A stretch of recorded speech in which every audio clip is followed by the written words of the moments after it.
ত্রিপুরা রাজ্যের মন্ত্রিসভায় নতুন সদস্য হিসেবে শপথ নিলেন নলছড় বিধানসভা কেন্দ্রের বিধায়ক কিশোর বর্মন।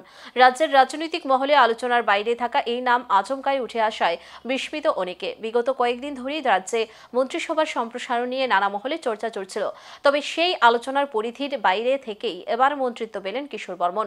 নতুন মন্ত্রীর শপথ গ্রহণ অনুষ্ঠান ঘিরে প্রশাসনিক মহলে বাড়তি কৌতূহল তৈরি হয়।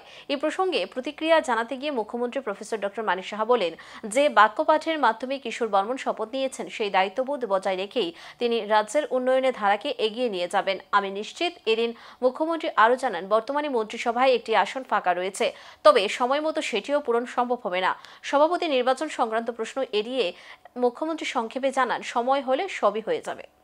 আজকে মন্ত্রিসভার যিনি সদস্য হয়েছেন কিশোর বর্মন, ওনাকে নিয়ে 12টা বার্তের মধ্যে আমাদের ফুল ফ্লেজেড যে মিনিস্টার সেটা সম্পূর্ণ হয়েছে।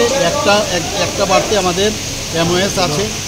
তো আমরা যেভাবে উনি আজকে যে শপথ নিয়েছেন, যে শপথে নেওয়ার পরে যা যা ওনাকে পাঠ করা হয়েছে, আশা করি সেগুলো মাথায় রেখে আগামী দিন আমাদের যেভাবে ত্রিপুরা সামনের দিকে এগিয়ে নিয়ে যাচ্ছি আমরা, মাননীয় প্রধানমন্ত্রীজি যেভাবে আমাদের মার্গদর্শন করার, নিশ্চয়ই উনিও এর মধ্যে ভাগিদার হবেন এবং ওনাকে আমি স্বাগত জানাই। এবং আগামী দিন আমরা সবাই মিলে এই ত্রিপুরাকে, যেটা আমরা বলি এক ত্রিপুরা শ্রেষ্ঠ ত্রিপুরা, সেটা নিশ্চয়ই আমরা করি। Thank you. আজকে শপথ নিল, কবে হবে হয়ে যাবে, দপ্তর যখন হবে তখনই বলবো। খালি আছে, সেটা কি খুব তাড়াতাড়ি ফুলফিল করা হবে? সব হবে, সময়ে সব কিছু হবে, ডোন্ট ওয়ারি।